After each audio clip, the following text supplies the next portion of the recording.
welcome back. Onward with our study of Baroque art in the Dutch Republic.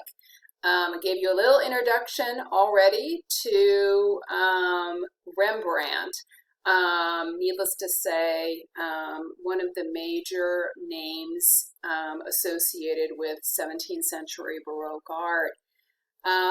Let's see how Rembrandt tackles a very common subject area in the Dutch Republic, and that is the group portrait, right? We already met Frans Hals and took a look at his portrait of the Archers of St. Hadrian. This is a different kind of group here, and as you can see by the title, it's called Anatomy Lesson of Dr. Tulp. Dr. Tulp, T-U-L-P. I always want to say tulip because I always think of tulips when I think of Holland, which is now what we reference as the Dutch Republic, or was the Dutch Republic back in the day. The date is 1632 here. I'll make myself disappear right now so that we can take a look at just the art. Okay, there we go. I think I've clicked the right button there. Taking a look at this, though, if you didn't know the title, I bet you could figure out what kind of group this represents. Now, remember, in the Dutch Republic, we have this very strong economy, the highest per capita income in anywhere in Europe. So to be, again, it's broadening the clientele, more middle-class citizens have disposable income to buy art, commission art, and as well as we start to see these professional groups, whether militias or something like this, commissioning portraits, this group portrait specialty associated with the Dutch. So this is a surgeon's group. So some of you may be preparing to head to medical school, and this might be your rotation with, in the coroner's office, that kind of thing. Taking a look at, yep, a body that's been opened, at least the arm is. And there is Dr. Tulp in his brimmed hat in the middle of giving some kind of instruction to the other surgeons who are listening in. So, it's just one of those professional kind of lectures that are going on there. And you find what, like Frans Hals, Rembrandt doesn't have them presented in an overly posed way, right? They're not all packed and standing in a row, looking out at us, the viewer, like so many of us have done with all of the, zillions of family photos or professional photos or high school photos, that we've taken in the past, right? It has a kind of a casualness. And of course, at the same time, he's not only fulfilling the mandate of capturing the individual faces of the members of the surgeons group, but also, making you feel like you're kind of arriving to listen in on the lesson itself. So it's got this sort of informality about it, like you, the viewer, are joining class, learning about human physiology. So what he does, of course, is he too presents everything in the immediate foreground. He minimizes the background. In fact, there's rarely any detail at all in a Rembrandt painting in the background. There's just kind of subtle architectural arches, that kind of thing. But again, it's not meant to be a focus of the painting. He wants you to look at the group itself. He leads you in with that cadaver. It's got this kind of a little bit of a gray-yellow, complexion that makes it definitely look like it's past its sell-by date. And with a, slight diagonal foreshortened presentation and very strong illumination, your eye travels up the body to all the faces and arcs then to conclude at Dr. Tulp, who's got, his right hand on a clamp, another hand kind of, raised in a gesture as if he's in mid-sentence. And then at the foot or the bottom right-hand corner of the painting, we have an open book, probably some kind of an anatomy lesson book. You can see, like for the Franz Hall painting, some people are gazing out at us, the viewer. Some people are gazing down at, the topic of discussion, the open anatomical features of that arm. Some are gazing at Dr. Tulp, some are gazing over at the anatomy book. So again, it doesn't have this stiff, overly posed description as is so common in so many portraits. So like Hall's, Rembrandt has a knack for bringing this kind of more of a casual description in the group portrait commissions that he executed. Moving on here, I also want to point out his treatment of lighting. Now, we're in the early days of Rembrandt in the 1630s. What we're going to find here is that he does lean into sort of a warmer palette. The lighting is going to increase to become warmer as well as he starts to play with glazes and lacquers in his oil painting. So let's move on to the next painting here to take a look at what I'm talking about. It's one more group portrait here. All right, let me see if I can join you for this one. I think there's room here. I'm not blocking anything. This is a painting known by a nickname. For the longest time, it was called The Night Watch from 1642, and that's the original name's a little bit too lengthy, so I'm not even going to share it with you. The Night Watch was called this because of its very kind of dark background.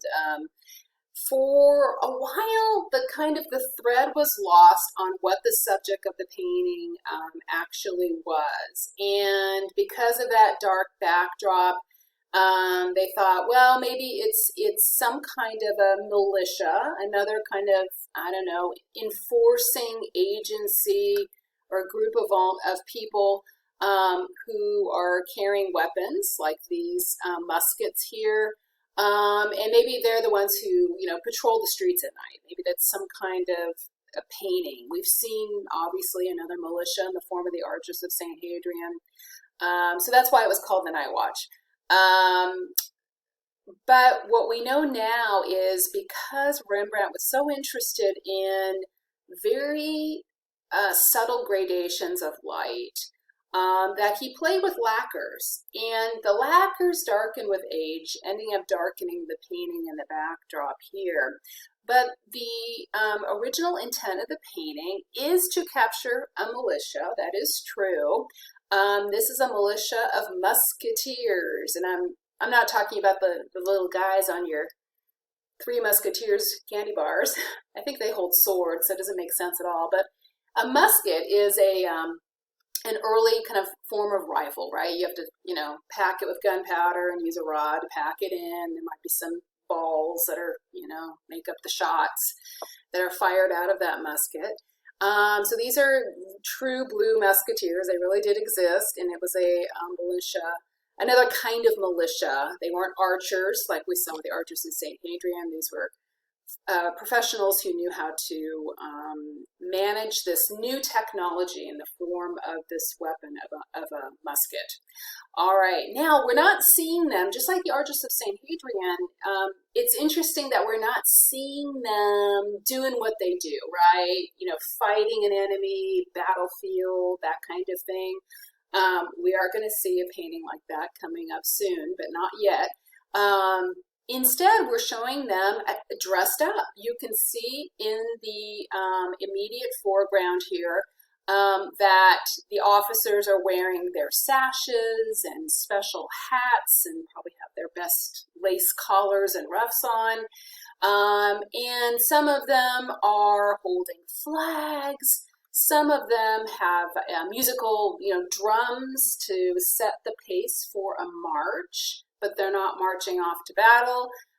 They are preparing for a parade. Yeah, just think like, you know, when you watch the Rose Parade moving down Colorado Boulevard here in Pasadena, you see sometimes you have military groups, and of course even marching bands are a little bit militarized, right? They move in rows and regiments, and then you have the tall flags, and then you have, you know, the people, you know, playing music with a beat, with drummers to set the pace.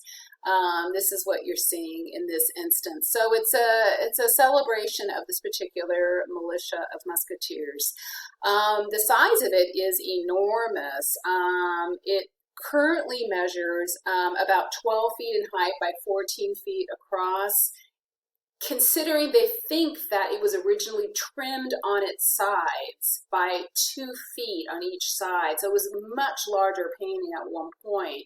And the original destination for this painting was the headquarters for the Militia of Musketeers, called the Hall of Musketeers. And this was going to hang in their headquarters, and then it was moved to City Hall at one point and trimmed down. And then people kind of forgot about what the subject of the painting was, and that's why it was called, mistakenly, The Night Watch, which has conveniently stuck as its title.